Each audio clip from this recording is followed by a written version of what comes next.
All right, we're going to end the week on a good note at least because we're going to talk about them kids and the future of the Ducks on this episode of Locked On Anaheim Ducks. You're Locked On Ducks, your daily podcast on the Anaheim Ducks, part of the Locked On Podcast Network, your team every day.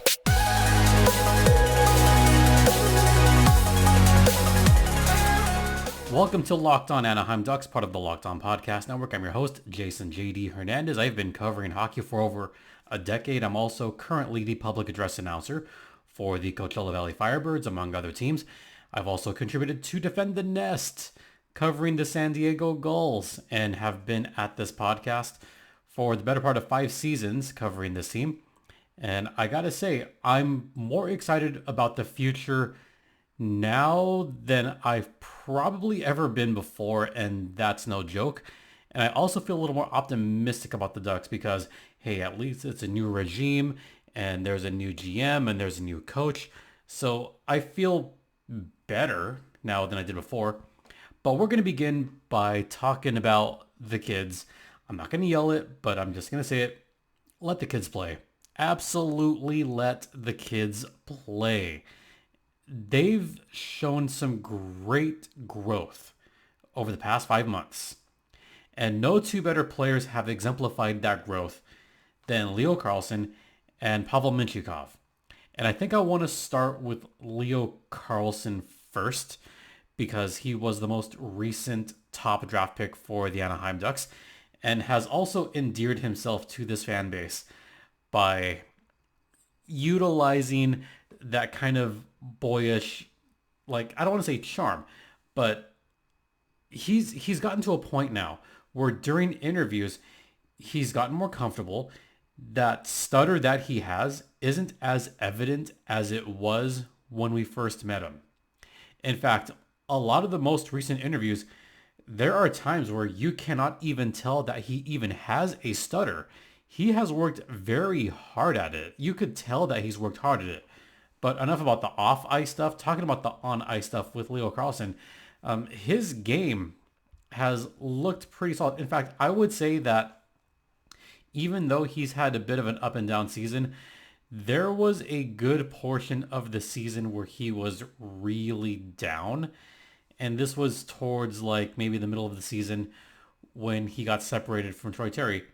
But ever since, I'm going to go as far back as mid-January, where he was starting to really pick things up.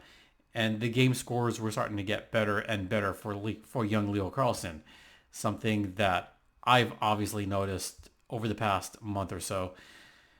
Leo Carlsson, for my money, has been one of the more complete players for the Ducks. And when I say that, I got to first think about the beginning of the season when he was paired up with Troy Terry. He was scoring goals left and right. He was off to a flying start. Yes, that pun is intended.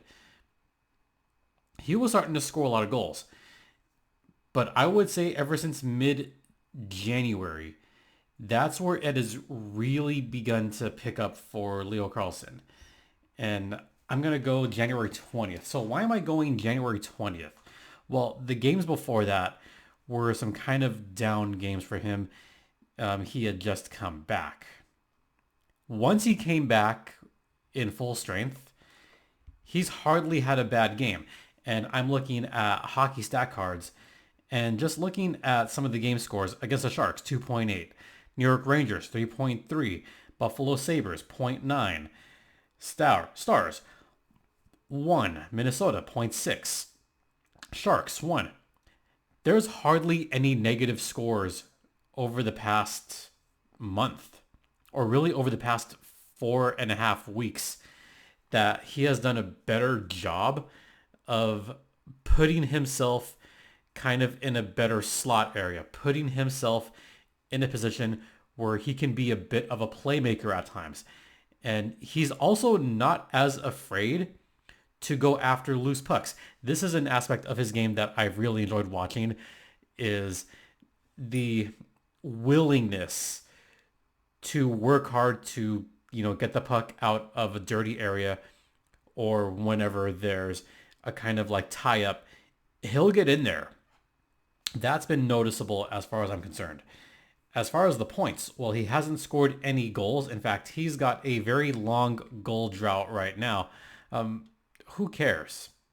He's scoring points. He's getting lots of assists over the past month. So that aspect has been better. That being said, he's even getting better defensively. He's starting to take more blocks. Are you serious? Really? Yeah, he's starting to become a little bit, like, not a whole lot, but little by little, the awareness is getting better. That's something that you definitely want to see. He's not getting beat as much. So I think we got to give props where props is due for young Leo Carlsson, especially over the past month. I mean, he had a great stretch of games right before the All-Star break where he just had positive impact after positive impact. That's what I like to see from a young player. And then Pavel Mintyukov. I'll talk about him for a couple minutes. Mintyukov, for my money, I think has grown in the sense that he is becoming better defensively, but he's starting to become more of a playmaker himself. He is starting to get better on the power play. Yes, he is out there on the power play now. He's doing a good job of reading defenses and having better patience. He's not necessarily looking for the best pass. I mean, he's looking for the most patient pass, I think is the best way to put it for Pavel Mintyukov. Is he will have a tendency to wait, sometimes wait too long. I think that's one thing he has to work on, is to look for the best pass, but maybe find it a little bit faster. That's maybe the only knock on his game, right? But it's a small knock. Like right now, it's little things that he needs to work on, which I think speaks to his overall game. His game is fine. There was a lot of doubters out there. I know some were texting me saying, oh, we don't believe in him. Well, you know what? Y'all were wrong. Sorry, but y'all were dead wrong. Look at the last game. 3 apples. Terrific game. The game against the Sens, had a nice goal there. He's looking solid. Looking pretty solid this season. Again, right around Christmas, he had a long stretch of just terrific games. I even like the fact that Pavel Mintyukov is getting a little bit more playing time as the season goes on. I mean, there were some games in the season where he was getting, 12, 13, 14 minutes a game. And looking at the last few games, he's getting 16, 17, almost 20 the last couple of games. He's starting to get more responsibility, and it is starting to pay off. We saw that with the 3 assists against the Columbus Blue Jackets. As long as he can keep piling up those minutes and getting good quality minutes, then I think we're going to begin to slowly at this point, see more of a turnaround for the young guys. So, you know what? Especially give Mintyukov more minutes. Put him out there for 20 minutes. Look what happens when you put him out there for more time. You get the results. You get better defense. You get better assists. You get better opportunities to get early leads. So, you know what? Keep giving him those minutes and let the kids play. All right, we're going to head to the first intermission right now, and I'm going to talk about the future of the Ducks, specifically captaincy. We'll get to that on the other side. Now a brief word from, let's go with Indeed. Yeah, we're driven by the search for better. But when it comes to hiring, the best way to search for a candidate is not to search at all. Don't search, but match with Indeed. And you know what? Ditch the busy work. Use Indeed for scheduling, screening, and messaging so you can connect with candidates faster, leveraging over 140 million qualifications and preferences every day. Indeed's matching engine is constantly learning from your preferences, so the more you use Indeed, the better it gets. And listeners of this show will get a $75 sponsored job credit to get your jobs more visibility at Indeed.com/lockedon. Just go to Indeed.com/lockedon right now and support our show by saying that you heard about it on this very podcast. Indeed.com/lockedon. Terms and conditions apply. Need to hire? You need Indeed. We're also brought to you by Logix. That's right. You know, on the show, you get a lot of in-depth analysis and hot takes, right? Well, let me give you my hottest take of the day. The best lineup in the LA and surrounding areas right now is the lineup of auto loans at Logix. They start off at the top pairing with my favorites, the proven and dependable new and used vehicle loans. Count on these guys to give you low rates and save you big time bucks. Next line, they've got an exciting new rookie sensation, much like Pavel Mintyukov, in their electric vehicle loans with super low rates and flexible payment terms. Rounding out the bottom pair, they've got their auto refinancing loans and lease buyout loans. With these guys, you could lower your monthly payments and get on the road to owning your car faster. Look, I know it's a hot take, but seriously, no one can beat the lineup at Logix. Visit your local Logix branch right here in the LA and surrounding areas and let one of their amazing team members help you. Or just apply online in minutes at logixbanking.com/car. That's Logix banking.com/car. Logix is a proud sponsor of For the Troops. For more information on the upcoming For the Troops Gala, visit www.forthetroops.org/event for more information. Now that we just talked about the kids, now we're going to talk about the not-so-kids. In fact, we're going to talk about a veteran and a hopeful veteran for years to come for the Anaheim Ducks. We're going to talk about captains, and the reason I'm talking about this is because this discourse has come up once again. It seems to come up every few games, especially after someone has a big game or someone has a stretch run where they're doing very well. And y'all know who I'm talking about here. I'm talking about Troy Terry and Mason McTavish. Now, the reason I bring this up is because both of those guys right now are getting the most attention as far as, who's going to be the future captain? Who's it going to be? Troy Terry or Mason McTavish?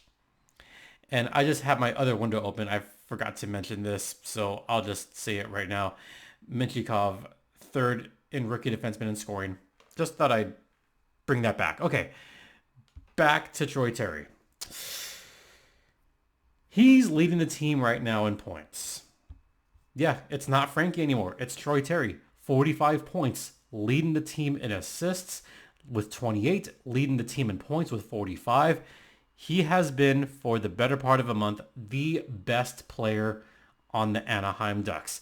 He has got a kind of streak right now of just good amount of points, save for the game against the Maple Leafs. But he's had a good run as of recent. 3 points in his last 2 games. 3 points at Buffalo, 3 points against Columbus. He might get 3 points in his next game. Who knows? He could, and it wouldn't surprise me. He could match his highest point total, and he is on pace. Right now, he's on pace to get 69 points, nice, in the season, which would be a career high. His previous 2 seasons, 61 points, 67 points. Look, we know that Troy Terry is very good. We know that he is a deft, not D-E-P-T-H, deft, D-E-F-T, goal scorer. Yeah, I'm going with that. And you know what? He's starting to get a little more confidence again. He's starting to get a little more aggression again. Finally. Yes, what I mean by that is, start of the season, Troy Terry was deferring a lot to young Leo Carlsson, which I get. Now he's getting more aggressive, especially now that he's on a line with Mason McTavish. Those two are working their magic right now, and it could not be any better. And Mason McTavish has been just as deft as Troy Terry. So which player has been a little bit better? Well, Mason McTavish right now, guess what? He's third on the team in points, 38 points. He also has 17 goals, just like Troy Terry. Not as many apples, but it may as well be a lot of apples. He did miss a few games earlier this season. He has missed some time, so he's not quite caught up on that. But Mason McTavish, for my money, has been one of the better players on the Ducks. I would say third best. Yeah, I know. I would go Troy Terry 1, Frank Vetrano 2, Mason McTavish 3. But you know what? It is close. It is very close. McTavish using that big frame to get to where he wants to go. Using that stick work. Using that really terrific puck movement to get high quality shots. I look back on a goal that he had the other day, and it was a bad angle shot, but somehow he used kind of a quasi screen sort of to get a goal. Yeah. So he's finding his shots, but he's finding his shots in very good times. I think there was a goal against the Ottawa Senators where that might have been that one, where he had a bad angle shot and it somehow went in because McTavish was being more aggressive. Troy Terry, likewise, starting to get more aggressive lately. And I want to say this was a game against the Buffalo Sabres where Troy Terry just, streaked right into the high danger area and just let it rip. He's got to continue to just let it rip, let it go, be aggressive, take those good shots. I know last game he had a crap ton of shots, 7. One of them went in at least, but he's starting to get more aggressive, and I like it. But also, I've mentioned several times that Troy Terry pulls guys aside. Mason McTavish has done that also. McTavish is still very young. Mason McTavish right now just turned 21 last month. Troy Terry is 26 right now. He turns 27 on, you guessed it, September 10th. Fellow Virgo, what up? Troy Terry, I think, should be the future captain of the Ducks. Now, a lot of you are saying Mason McTavish should be the future captain of the Ducks. I would say the way that happens, a couple of things have to occur. One, Frank Vetrano would have to be traded either this trade deadline or the following trade deadline, which could spell the end of Frankie's time in Anaheim. I don't think Ryan Strome has earned that captaincy for the Ducks. So who does that leave? Henrique, he's probably going to be gone. More than likely going to be gone. Alex Killorn, he's on the back end of his career. Probably give him an A, but not a C. Cam Fowler, look, he has been struggling so much recently that there is even talk from Ducks fans of just buying out his contract. So who does that leave? Does it leave Trevor Zegras? No, it does not leave Trevor Zegras. It's going to be Troy Terry or Mason McTavish. So now, once some other guys leave, that leaves Big Mac and Troy Terry. The only way I would consider McTavish is if the Ducks sign him to an extension this offseason. Do not wait until the following preseason. Do not let him be a holdout like Zegras, like Drysdale. No, if the Ducks are smart, they will extend him now. They will extend him this offseason, and to give him more confidence, say, you know what? We're going to extend you 6-7 years. You're our future. Here you go. Yeah. So that's how McTavish would be the captain. But right now, Troy Terry, he's got that monster contract. He's going to be an Anaheim Duck until 2029, 2030. He's only 26 years old. He's going to have a lot of time with the Anaheim Ducks. So I think the easiest thing to do would be make him captain right now. All right, we're going to head into the second intermission. I'll give a couple of closing thoughts, wrap a nice little bow around this week. Stay locked in. Now a brief word from Ibotta. Look, do you like making money, but also love spending money? Now you can make money while you spend it every time you shop with Ibotta. Ibotta is a free app that gives you the most cash back every time you shop on hundreds of items from groceries to toys. So make sure you're beating inflation no matter what you're purchasing. The average Ibotta user earns $250 a year. That would cover the cost of an entire shopping trip, maybe that flight you've been looking at, or the game you're dying to go to, or the fancy dinner you're craving. Other apps give you points that don't really amount to a whole lot. But with Ibotta, just add your offers in the app, upload your receipt, and get real cash that you can cash out to your bank account, PayPal, or gift cards. Join the over 50 million users and earn cash back every time you shop from over 2,700 brands and retailers including Lowe's, Macy's, Sephora, Best Buy, and much more. Right now, Ibotta is offering our listeners $5 just for trying Ibotta using the code LOCKEDONNHL when you register. Just go to the App Store or Google Play and say, "Why Ibotta get that app?"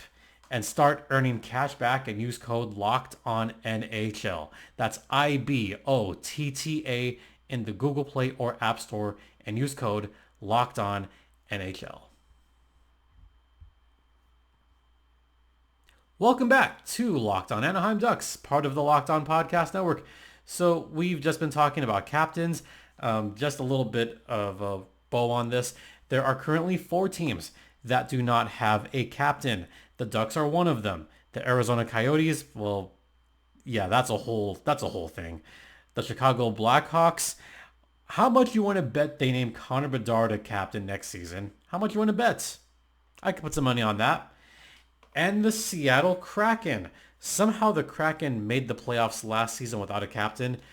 And right now they're in the midst of that crazy wild card chase in the West.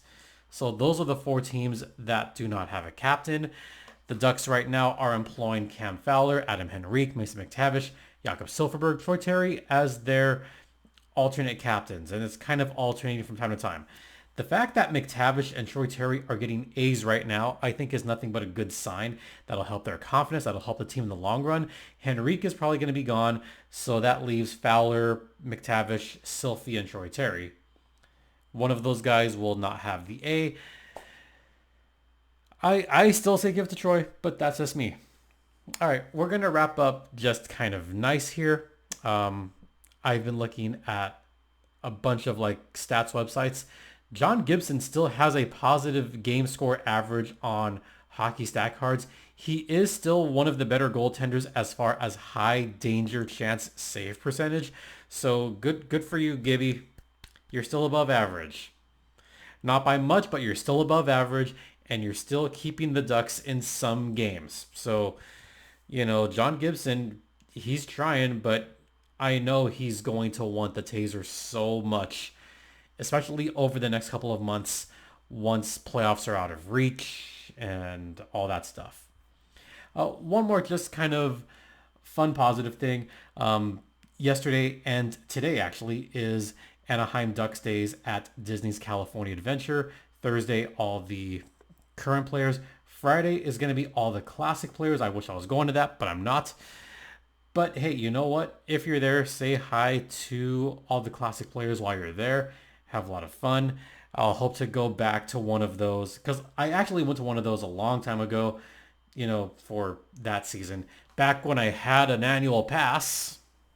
Yeah, I haven't had an annual pass since 2020, folks. I don't have Magic Key. I still go there every so often, but I don't have Magic Key. But anyway, just thought I would wrap that up. Looks like people had a lot of fun at that event, and I look forward to going next year.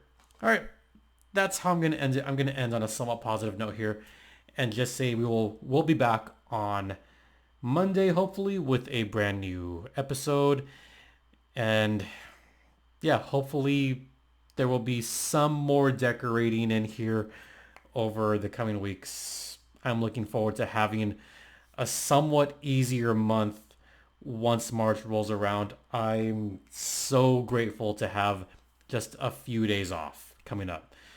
All right. Once again, thanks for listening. Thanks for watching. Don't forget, this podcast is free and available across all platforms, including Stitcher, Spotify, Apple Podcasts, Google Podcasts, etc. You can follow me on Twitter at StimpyJD. Show's Twitter's at LO_Ducks. Once again, thank you all for your continued support. It is so greatly appreciated. For Locked On Anaheim Ducks, I'm Jason JD Hernandez saying have a great rest of the weekend, folks. Please remember to be safe out there, be kind to one another, and Ducks fly together.